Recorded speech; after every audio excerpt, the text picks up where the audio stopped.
average, the same percentage, top 20 in the nation, second only to Liam Entenmann in the ACC. And away we go, Dixie. Duke with one last game here at Koskinen Stadium, looking to make a similar run to championship weekend like it did, reaching the championship game a year ago. And it's a ground ball win for Utah to start things off. Yeah, Nico DePonio with the pickup. Big development if you're a Duke fan. Number 56 in white, Jake Naso, took that opening draw for the Blue Devils. He missed last weekend's ACC. You see that one with a little confusion on the defensive end. And so it's 31 goals now on the season for this fifth-year senior.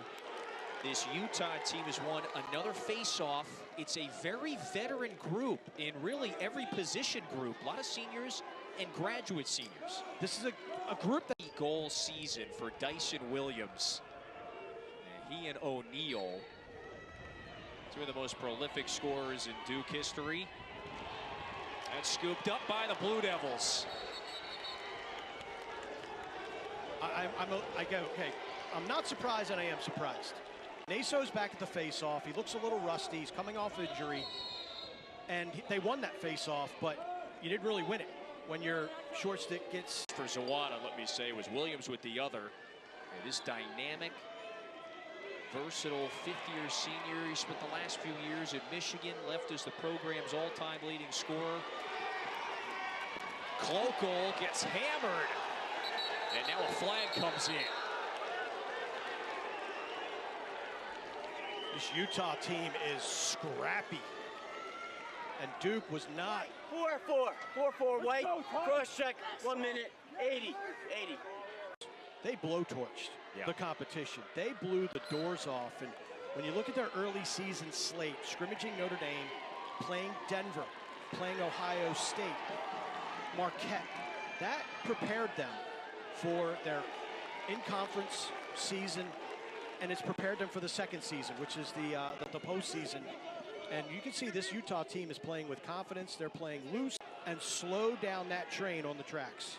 6'2", the Long Island native. He's been a supernova in college lacrosse the last couple of years.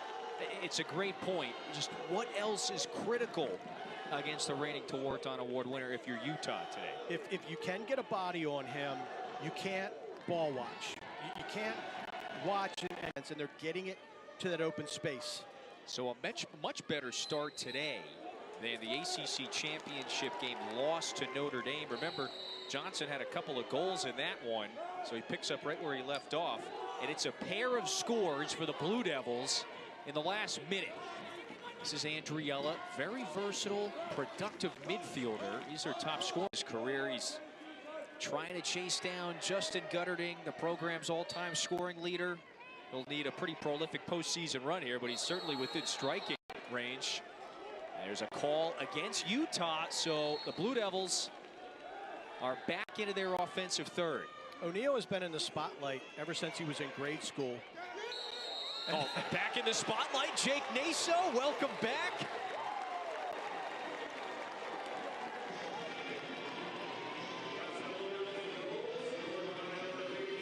The face-off man.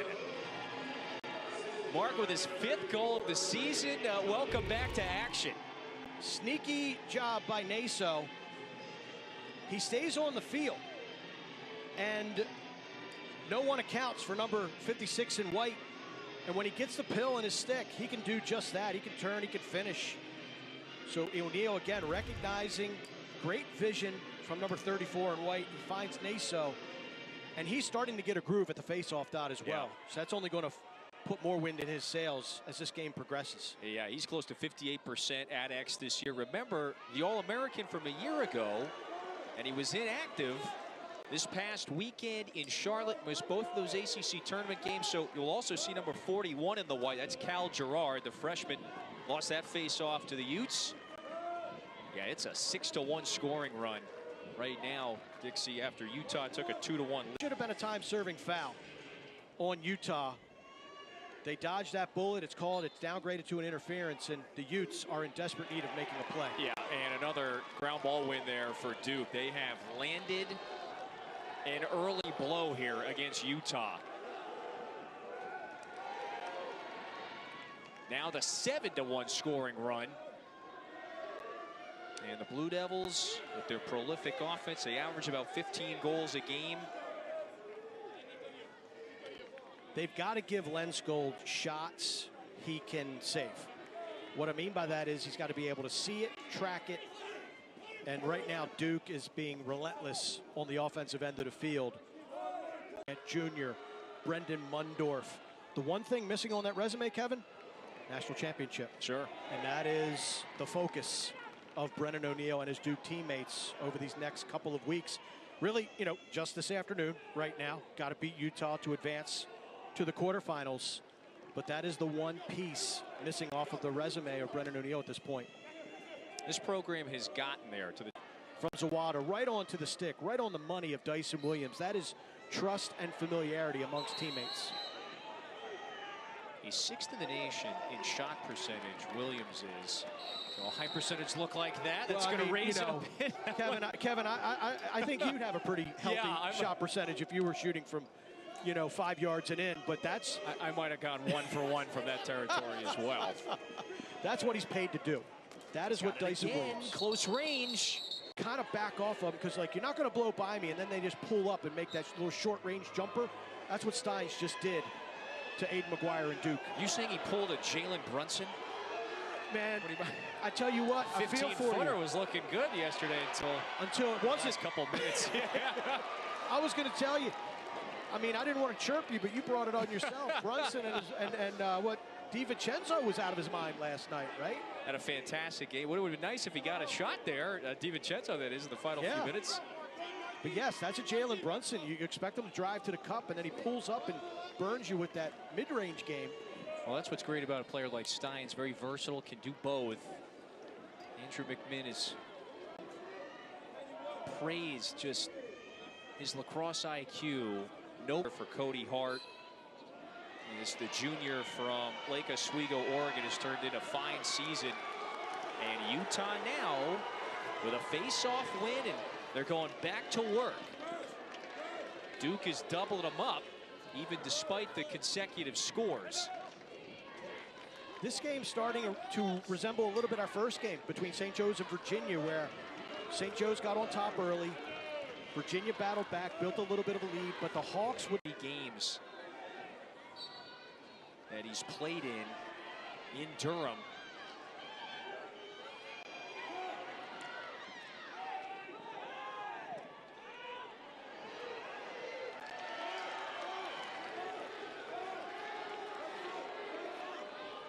Utah wins another face-off.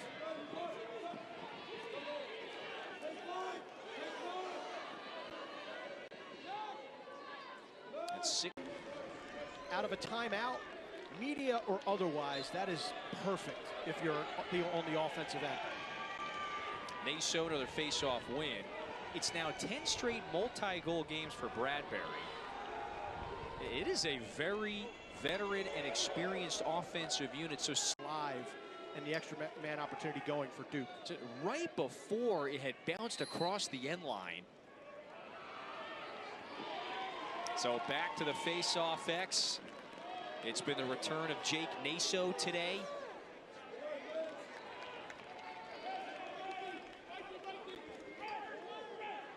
It's now 10 face-off wins. Naso X.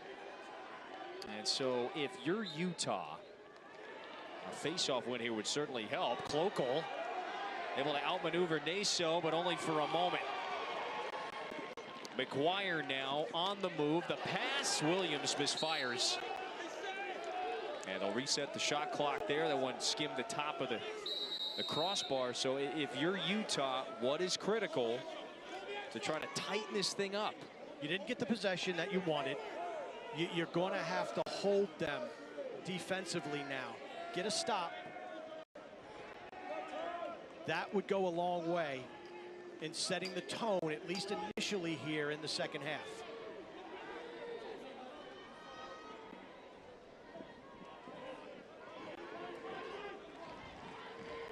Just the second ever appearance in this tournament for Utah, a program that's just 6 years old. And a steal, nicely done that time by DePonio. That's the stop that Utah needed. You've got the ball now on offense, and you can start chipping away. If you're Utah... So, Dixie, we've got the unique graduation, if you will, this year. He's one of a surplus of seniors and fifth-year seniors that are going to be playing their last game here at Duke. You know, commencement tomorrow. There's about 24 players that are playing their last game here. I mean, commencement speaker tomorrow for the Duke University commencement ceremony. Jerry Seinfeld. Jackie Childs was unavailable, so Jerry stepped in. He's looking into the O'Henry fortune. Yeah, that's right. That one's Hills, Michigan. This Utah program, very experienced, and a roster that's filled with so many veterans like Hyde.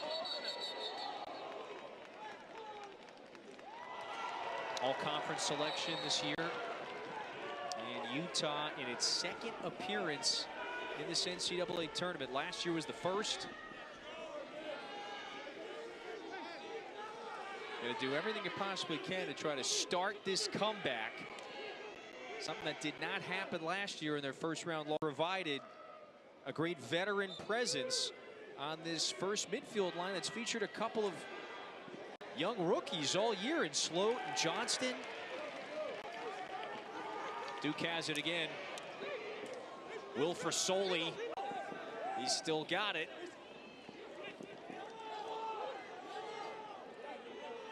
And now they can make the substitutions. I mean, what did John Danowski say to us when we, and more to come tomorrow, but it's awesome. I mean, that piece gave me chills. I have 2 kids now playing college lacrosse, and at a young age they said, Dad, that's my goal, to play. I want to play men's Division I college lacrosse. And I don't know if they set the goal yet to be professional players, but to see the likes of Tom Schreiber and Blaze Reardon and Michael Sowers and their, I mean, we got Michigan Denver coming up next, and Zawada, the graduate transfer from Michigan. Of course, the Wolverines filling his role with Justin Tiernan out of Lehigh, led the NCAA in goals this year, but you know, you kind of think, like, what if Zawada was still in Michigan? You know, what would they look like? And if he wasn't here in Duke, who would be in his spot? But that's right. Shoulda, coulda, woulda's right. His last year, you've been on this roster. Duke now, they've been nearly automatic. 18 out of 24.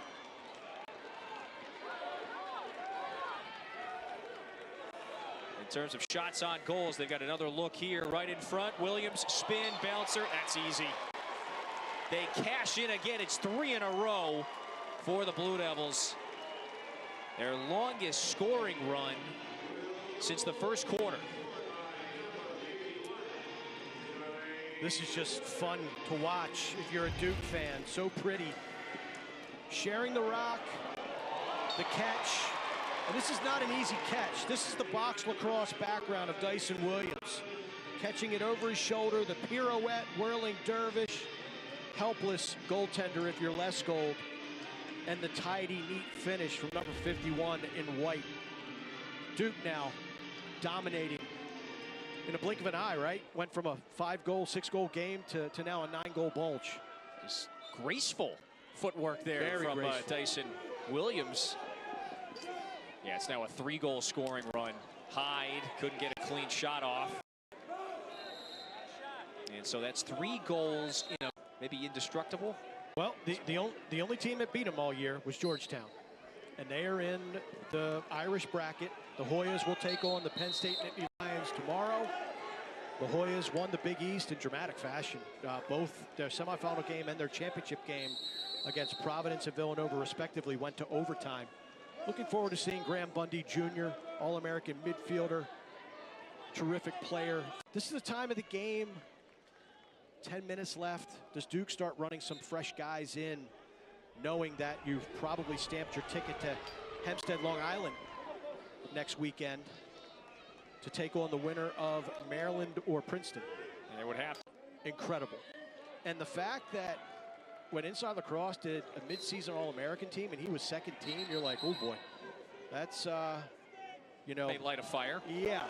And I'm not saying that it has or hasn't, but his play, he reminds me of Larry Quinn. Tall, rangy, efficient in his movements, Quinn was a 84-85 champion at Hopkins. Very good Delaware team came in here and nearly pulled off the upset. Duke was able to get away that day, won 12-11. And they have nearly put up 20 here today against this Utah team, as it's trying to march on to the quarterfinals, where it would face Maryland or Princeton.